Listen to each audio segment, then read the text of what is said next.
Assalamualaikum warahmatullahi wabarakatuh. Bismillah, alhamdulillah, la haula wa la quwata illa billah. Allahumma salli wa sallim wa barik ala sayyidina Muhammad ibn Abdillah wa ala alihi wa sahbihi wa mawalah. Sahabat Kang Ihsan yang berbahagia, sore ini kita bersilaturahim dengan Al-Mukarram, beliau yang terhormat Bapak Dr. Andes Kiai Haji Heri Kuswanto MSI di Pondok Pesantren Lintang Songo, Pager Gunung, ya Pak Yai. Pager Gunung, Siti Mulyo, Piungan, Bantul. Ini. Dan sekarang tempat kita sowan beliau dan ngobrol ini adalah di tempat yang sangat indah, yaitu di Lintang Songo Semat Farm and Garden, ya Kiai. Iya. Alhamdulillah. Assalamualaikum Kiai. Waalaikumsalam warahmatullahi. Sehat Pak Yai? Alhamdulillah. Nggih. Pak Yai niki sakniki yuswane pun pinten niki? Ini kita ini 65 berarti 55 ya. Wah, alhamdulillah. 55 tahun. Pun fase yang sangat matang untuk beliau nih. Pun tua. Nggih, Pak Yai niki Pak Yai. Saya ingin ini pondoknya Pak Yai ini kan sangat terkenal ini kan. Wah, terkenal karena basisnya adalah pertanian, peternakan dan lain sebagainya. Mungkin saya ingin tahu dari sejarahnya awal Kiai. Pondok Lintang Songo ini dulu proses pendiriannya tahun berapa dan bagaimana Kiai? Iya. Jadi kita ini berdiri tahun 2006. Waktu itu kita punya pemikiran leteng kita ini banyak yang nyantri bahkan belasan tahun. Nggih. Setelah pulang itu macet berdakwah karena sulit ekonominya. Di lain pihak banyak orang yang hebat, sukses ekonomi, tetapi mereka tidak bisa ngaji. Akhirnya kita kombinasi bagaimana generasi ke depan bisa paham agama, ilmu, sekaligus dia bisa terampil, bisa mencari rezeki. Jadi kita kombinasi seperti itu. Nggih. Tahun 2006 itu proses awal Kiai berapa santri nih Kiai? Pertama kali dulu kita 13, cuman orang-orang sekitar. Oh, orang-orang sekitar. Dan biasa orang sekitar itu ada yang pulang, sehingga mungkin ada tinggal 7 orang. Kemudian orang Jawa bilang mungkin getok tular ya. Dan kita tanpa brosur, akhirnya sampai sekarang ini seluruh pulau ada. Mungkin kalau dari Sumatera mulai dari Medan, Aceh, Tapanuli, Jambi, Padang, Palembang, Lampung, sampai ke NTT. Sampai ke Kalimantan, itu ada Kalimantan Selatan, Kalimantan Barat, dan yang terakhir ini masuk dari Sulawesi Tenggara. Seluruh Jawa ada. Wah, seluruh Jawa dan Sumatera, Sulawesi Kiai. Luar biasa nih. Satu-satu. Nggih. Langsung nih Pak Yai. Kan ini ada ngaji kitabnya Kiai. Itu diformulasikan dalam bentuk madrasah atau apa Kiai? Iya, jadi karena representasi anak-anak tidak bisa seperti pesantren lainnya, ini tingkat misalnya tingkat ibtidah, tingkat sanawiyah, tingkat aliyah. Kita dari berbagai background usia, kemudian latar belakang perilaku mereka ini macam-macam, ada yang narkoba, ketergantungan obat, orang depresi, ada anak-anak, ada kecil. Sehingga cuman kita pilah menjadi kelas besar dan kelas kecil. Maksudnya apa tuh Kiai? Nah, kelas kecil ini maksudnya mungkin orangnya besar, cuman belum bisa membaca Al-Quran. Atau mungkin ada anaknya itu kecil, kelas 3 SD misalnya, tapi sudah bisa membaca Al-Quran, maka kita anggap kelas besar. Maka di kelas kecil dan kelas besar ini berbeda dari treatment kita tentang istilahnya belajar tentang huruf Arabnya. Kemudian kalau tentang kitab, mungkin kayak pesantren lain kita kombinasi juga antara modern sama pesantren klasik. Tapi pasti terbagi menjadi yang pertama misalnya fikih biar tahu tentang hukum Islam. Misalnya pakai kitab kecil-kecil Fathul Qorib misalnya. Kemudian yang kedua tentang akidah, akhlak. Akidah biar keimanan mereka ini kuat, tidak terombang-ambing, kita pakai misalnya pakai Jawahirul Kalamiyah. Kemudian kita akhlaknya ada Akhlakul Banin dan seterusnya. Nah, di samping itu nanti macam-macam lah berbagai Nahu sorobnya nahu sorobnya ada. Nahu sorobnya ada. Langsung Kiai, kenapa disebut pesantrennya dikasih nama Lintang Songo nih? Sejak kapan ya? Sejak awal atau ISC-nya itu apa Kiai? Iya, jadi pertama dulu ini kita punya angan-angan biar pondok pesantren tidak cuma lokal, maka Nggih. kita pakai nama Islamic Study Center. Oh, Islamic, ISC itu Islamic Study Center. Pusat nggih. Kajian Islam. Oh, yang nggih, didengar oleh dunia. Jadi yang pertama sebenarnya juga pondok pesantren, Nggih, akhirnya nggih, namanya nggih. double. Nggih. Pondok pesantren IST. Lintang Nah, Songo, Aswada nggih. sendiri jelas Ahlu Sunnah wal Jamaah. nggih. Kemudian Lintang Songo ini ya kalau orang-orang Nahdien mungkin paham, oh ini simbolnya NU. Tapi kalau orang yang lain, kok Lintang Songo itu apa toh Pak? Nggih, Lintang nggih, ini sesuatu yang bersinar. Jadi kita Nggih, biar memberikan enlightenment, pencerahan, kemudian menolong, menyinari, meringankan orang. Oh. Songo itu adalah obsesi cita-cita kita yang tinggi, mengentaskan anak-anak biar paham ilmu umum, agama, dan biar mandiri. Nggih, luar biasa nih. Iya. Nggih, Kiai. Lah, lalu sejak kapan nih ISC Lintang Songo itu mengembangkan pesantren ini dengan smart farm tadi, pertanian, peternakan itu sejak kapan, Kiai? Jadi secara geografis karena kita terletak di kampung, kemudian kita lain dengan pondok yang lainnya karena hampir tidak ada yang membayar. Akhirnya kita ini harus mencukupi kebutuhan kita sehari-hari. Rata-rata santri ini keluar masuk ada 70. Kalau mereka makan sekali dianggap 5.000, kali 70 kali 3 dulu kalau sehari 15 kali 30 kali 70 anak itu rata-rata 34 juta. Maka kita nggak punya uang sebanyak itu. Kemudian kita didukung karena ada lahan, maka harus mencukupi dari segi padi. Ini sekitar 3 hektar kita tanami padi. Nah, padi belum cukup karena harus pakai sayur, maka kita harus menanam sayur. Nah, kemudian kita pakai sistem integrated biar terpadu. Jadi kalau ada rumput kasihkan ternak, kemudian nanti kotorannya kembali menjadi kompos organik, kemudian padinya untuk santrinya, untuk ustadznya, kemudian katolnya untuk ikan, untuk ayam, dan seterusnya. Jadi nggak ada yang terbuang. Oh, itu berarti integrated betul nggak Kiai? Semuanya bermanfaat, berputar terus gitu. Berputar. Kalau kita bikin tempat wudhu juga tinggi biar biar mengalir, kemudian nanti ditampung tidak dibuang karena sini termasuk daerah sulit air. Jadi air harus diberdayakan dengan baik. Kalau dari segi pertaniannya Kiai, ini yang dikelola apa saja Kiai?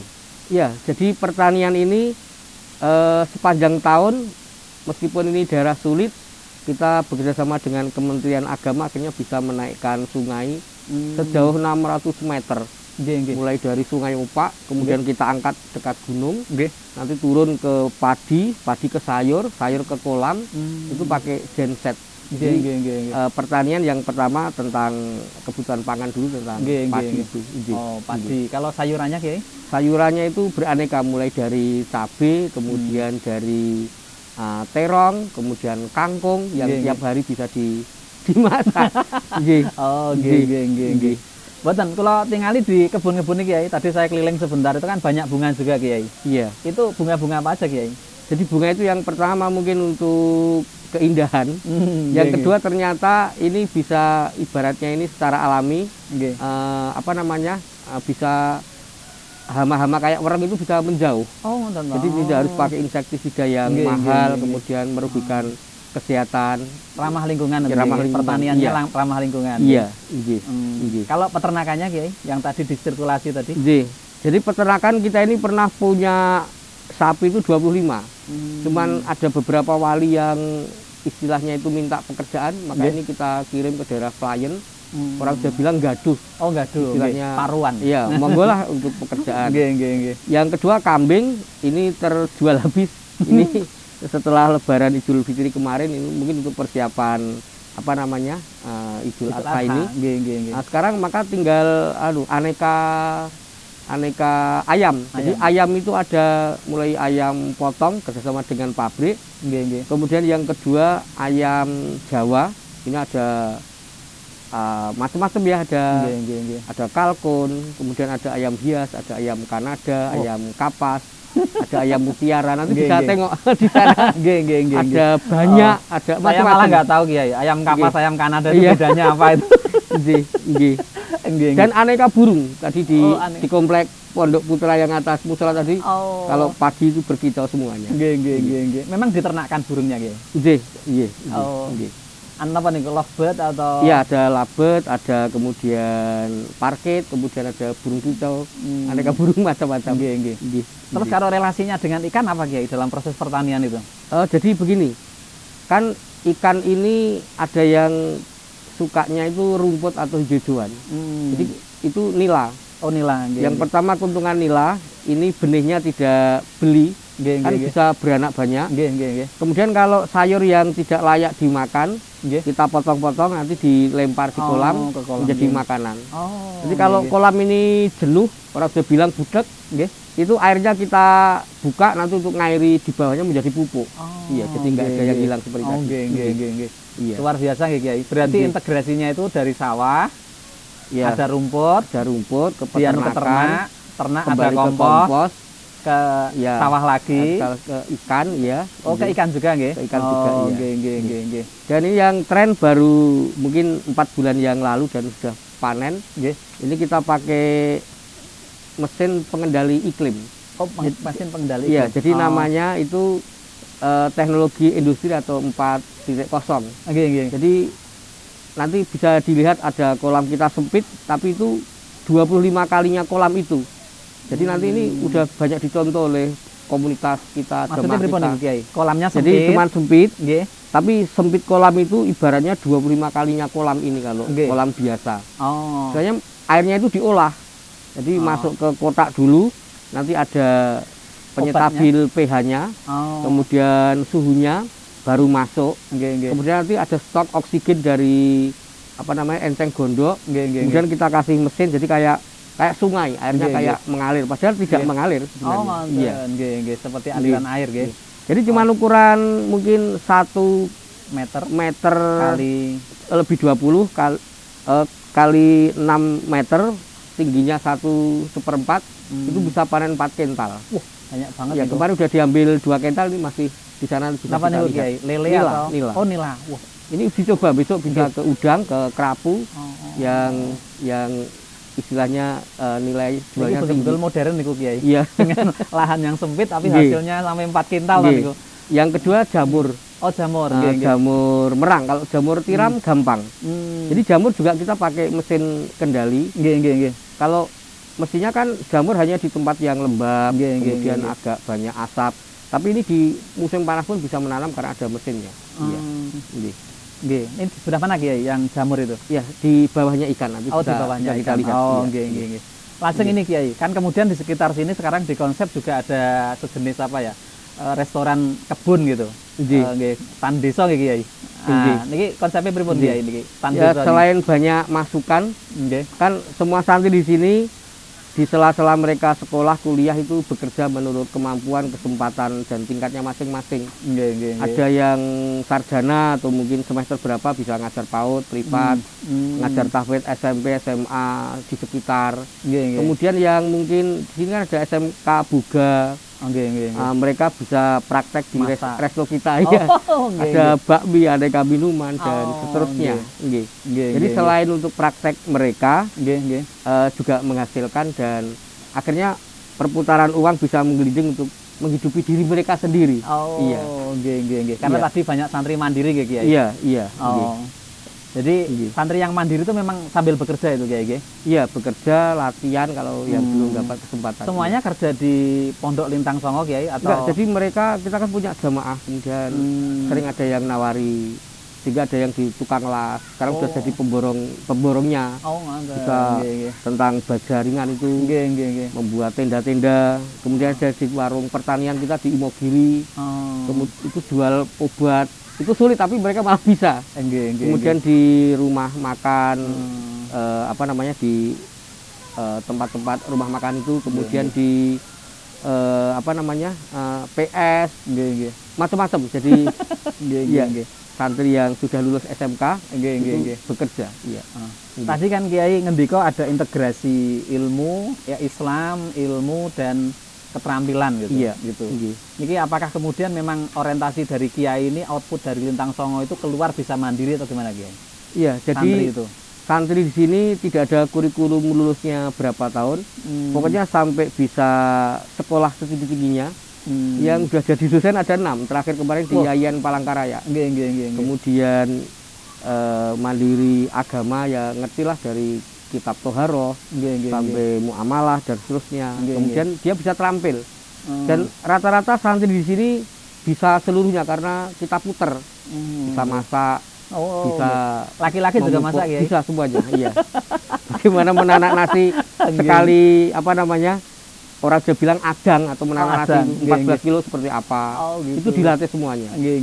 Sampai juga mungkin kalau pondok besar nggak berani, kalau sini karena terpaksa anak-anak itu udah mulai SD kita latih.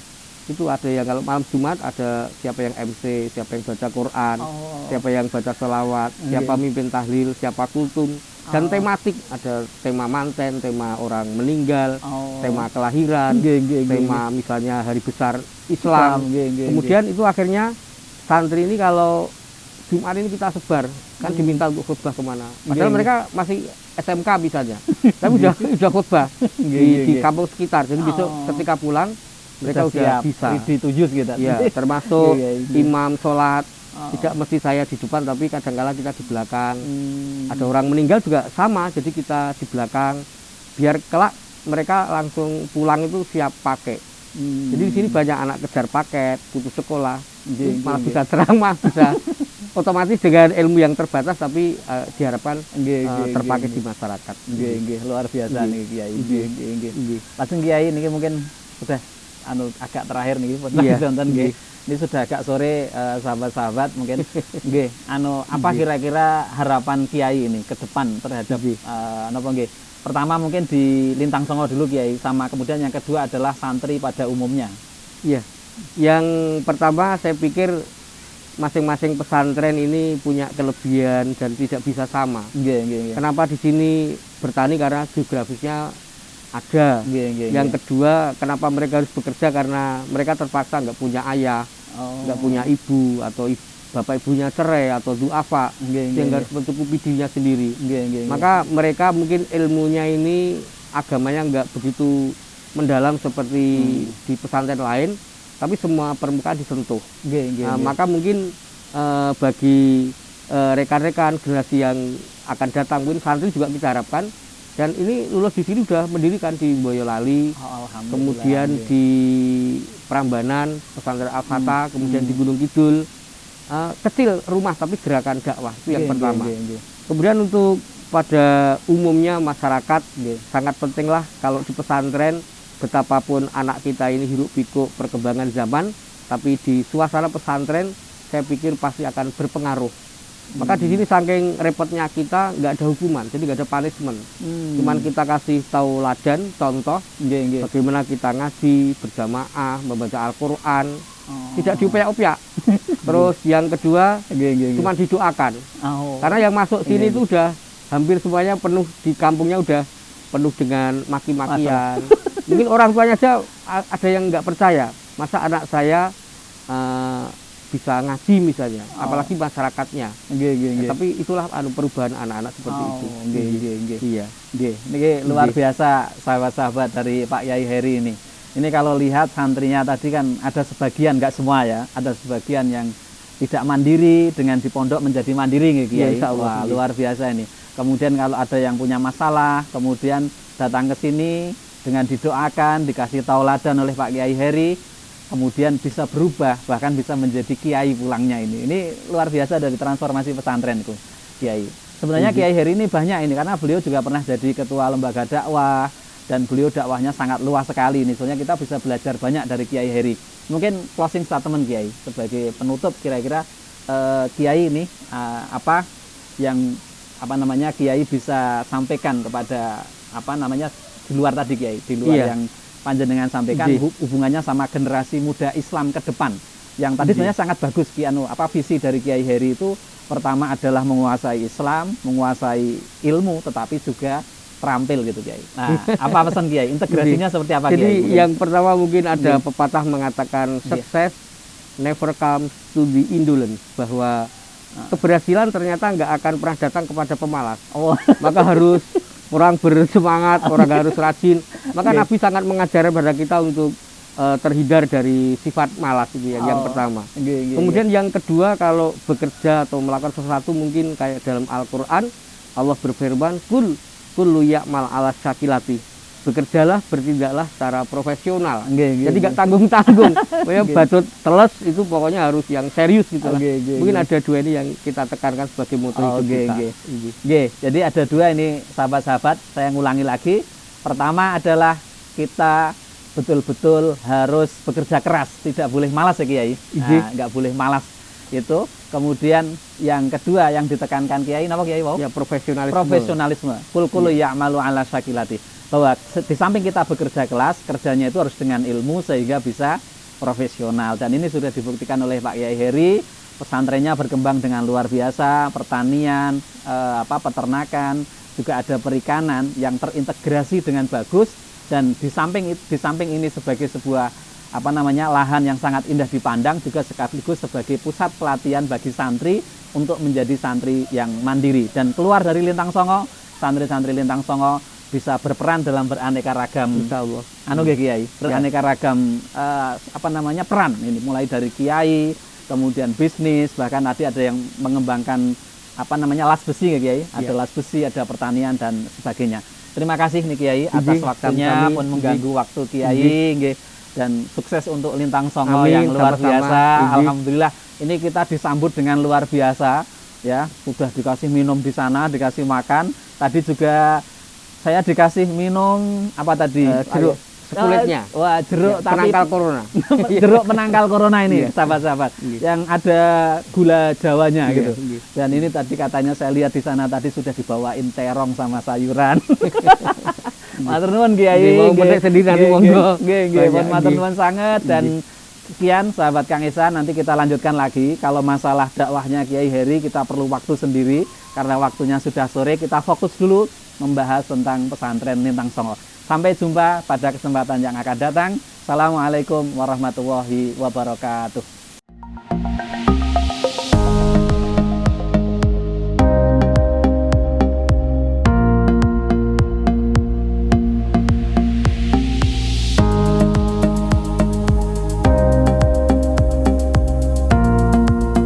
Bunganya indah banget ini. Ini tanaman Pak Kiai Heri, bunga apa nih namanya Kiai? Kertas. Bunga kertas. Nah, bunga kertas sangat indah. Ya, dalangnya juga teman-teman. Oh, ngoten nggih. Wah, ini dan ternyata nanamnya mudah ya.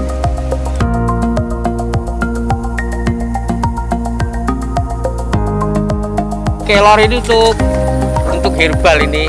Kita daun kelor sekarang ya. Ini dapat hadiah dari Pak Kiai Heri, daun nanti kelor. Bisa di-sop, bisa dikasih wedang kelor ya. Atau mungkin nama latinnya moringa ya kali ya. Moringa. Ya. Oh, ngoten nggih. Ini moringa nama latinnya, nama Jawanya daun kelor.